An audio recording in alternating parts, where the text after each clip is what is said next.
Assalamu alaikum. 6 p.m. This is Radio Pakistan. The news read by Farzana Khan. First, the headlines. 3 civilians were injured in unprovoked firing by the Indian Army at different sectors along the line of control today.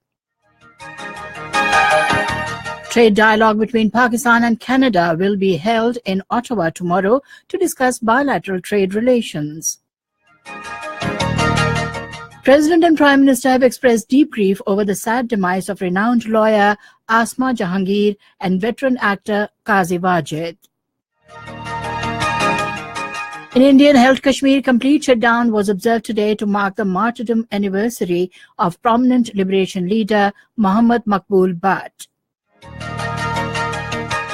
Iranian president says his country will remain committed to the nuclear deal with world powers as long as the other side respects it. Karachi Whites won the regional one-day cricket cup, beating Islamabad by 5 wickets in final at Rawalpindi today. And now the news in detail. 3 innocent civilians, including 2 women, got injured when Indian Army initiated unprovoked firing along the line of control to target civil population. The incident happened along line of control in Batal, Hot Spring and Koirata sectors. Sabah Azad, 24 years, and Nagina Aksad, 36 years old, got injured in the firing. Pakistan Army responded effectively to Indian ceasefire violations and targeted those posts which initiated unprovoked firing, inflicting substantial damage on them. Pakistan and Canada will hold trade dialogue in Ottawa tomorrow, aimed at promoting bilateral trade between the two countries. Commerce Minister Parvez Malik, who is representing Pakistan at the dialogue, is also scheduled to meet with Canadian Minister of International Trade François-Philippe Champagne to discuss all trade-related issues. The current volume of bilateral trade between Pakistan and Canada has increased by 133% during the last 3 years, from 732 million Canadian dollars in 2013 to 1.8 billion Canadian dollars during the last year. Both sides recognize that there exists a huge potential for enhancing the existing bilateral trade. A countrywide anti-polio campaign will begin from tomorrow. National Coordinator Pakistan Polio Program, Rana Muhammad Safdar, said over 38 million children under the age of 5 years will be administered polio drops during the campaign. He said 19.15 million children in Punjab, 8.7 million in Sindh, 5.7 million in Khyber Pakhtunkhwa, 2.46 million in Baluchistan, 1.03 million in FATA, 0.74 million in Azad Jammu and Kashmir, 0.237 million in Gilgit-Baltistan, and 0.313 million in Islamabad Federal Capital Territory will be administered vaccine drops. Renowned senior lawyer and human rights activist Asma Jahangir passed away in Lahore today. She was 66. Asma Jahangir suffered from cardiac arrest and was shifted to a hospital where she breathed her last. Asma Jahangir was the co-founder of the Human Rights Commission of Pakistan and the Women's Action Forum. She received several awards, including Hilal-e-Imtiaz and Sitara-e-Imtiaz. She was also awarded a UNESCO Biba Prize for the promotion of culture of human rights and an Officier de la Région du Nord by France. She received the 2014 Right Livelihood Award and the 2010 Freedom Award. President Mamnoon Hussain and Prime Minister Shahid Khaqan Abbasi have expressed grief and sorrow over the sad demise of renowned lawyer and former President of Supreme Court Bar Association, Asma Jahangir. The President, in his condolence message, said that Asma Jahangir played an unforgettable role for the supremacy of law and upholding of democracy and human rights. Shahid Khaqan Abbasi lauded Asma Jahangir for her immense contribution towards upholding rule of law, democracy, and safeguarding human rights. He termed her demise as a great loss for the legal fraternity. Minister of State for Information, Maryam Aurangzeb, said that Asma Jahangir's struggle is a bright chapter of constitutional, legal, and democratic history of Pakistan. Meanwhile, Pakistan Bar Council has announced to observe 3-day mourning across the country from tomorrow over the sad demise of senior lawyer Asma Jahangir. Veteran radio and television actor Qazi Wajid has also passed away in Karachi today. He was 87. Qazi Wajid was admitted to a hospital with complaints of heart palpitations late last night. Qazi Wajid started his career from Radio Pakistan and remained associated with it for 25 years. He also remained associated with television and performed in many television drama serials, including Dhoop Kinare, Khuda Ki Basti and Tanhaiya. The veteran actor was honored with the Pride of Performance Award in 1988 by the government of Pakistan.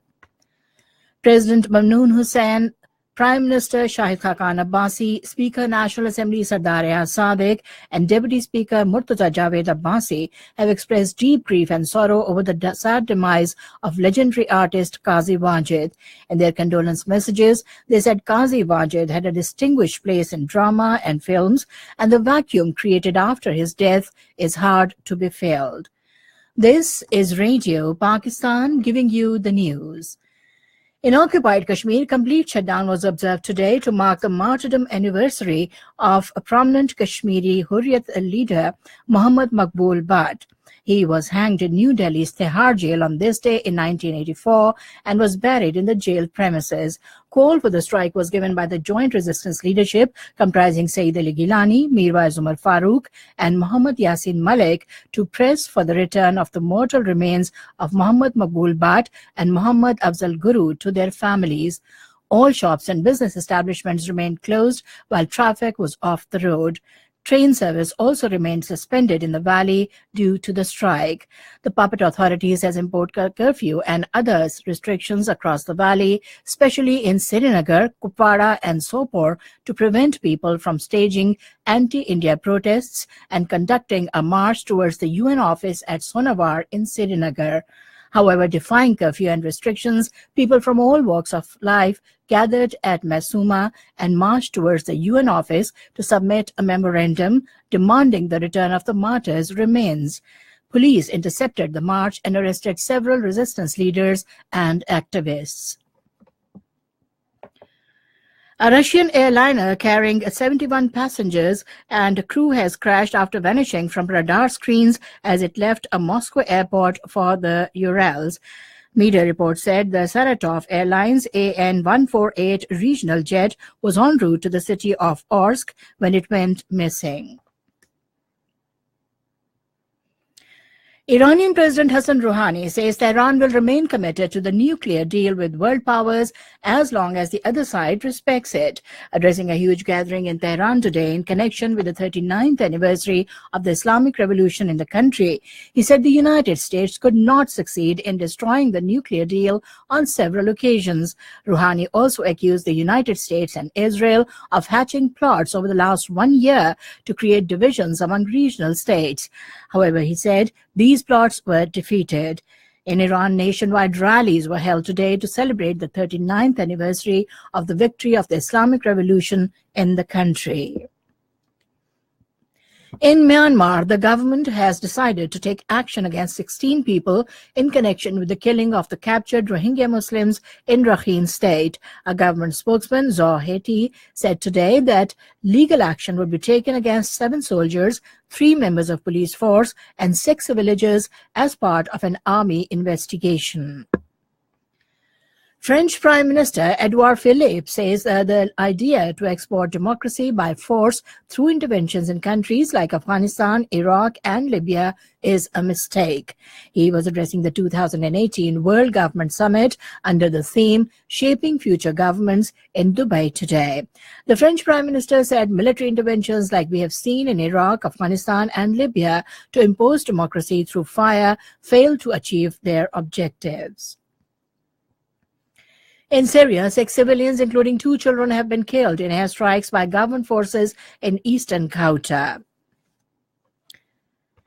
Cricket. Karachi Whites won final of Regional One-Day Cup, beating Islamabad by 5 wickets at Rawalpindi today. Batting first, Islamabad set a target of 349 runs and stipulated 50 overs. In reply, Karachi Whites achieved the target in 49.3 overs. Karachi Whites' Fawad Alam was declared man of the match as he made 150 runs by 130 balls. And finally, the weather report. Rain and thunderstorms with snowfall over the hills associated with gusty winds is expected at scattered places in Khyber Pakhtunkhwa, Fata, Upper Punjab, Rawalpindi, Sargodha, Gujranwala, Faisalabad, Lahore divisions, Islamabad, Kashmir and Gilgit-Baltistan, while at isolated places in Quetta, Job, DG Khan, Multan, Sahiwal and Bahawalpur divisions during the next 12 hours. To end the news, the main points once again. 3 civilians were injured in unprovoked firing by the Indian Army at different sectors along the line of control today. Trade dialogue between Pakistan and Canada will be held in Ottawa tomorrow to discuss bilateral trade relations. President and Prime Minister have expressed deep grief over the sad demise of renowned lawyer Asma Jahangir and veteran actor Qazi Wajid. In Indian-held Kashmir, complete shutdown was observed today to mark the martyrdom anniversary of prominent Kashmiri leader Muhammad Maqbool Bhatt. Iranian president says his country will remain committed to the nuclear deal with world powers as long as the other side respects it. Karachi Whites won the Regional One-Day Cricket Cup, beating Islamabad by 5 wickets in final at Rawalpindi today. And that is the end of the news. For more news and analyses, log on to our website, radio.gov.pk. And also watch live video streaming of our bulletins on the link facebook.com/Radio Pakistan News Official.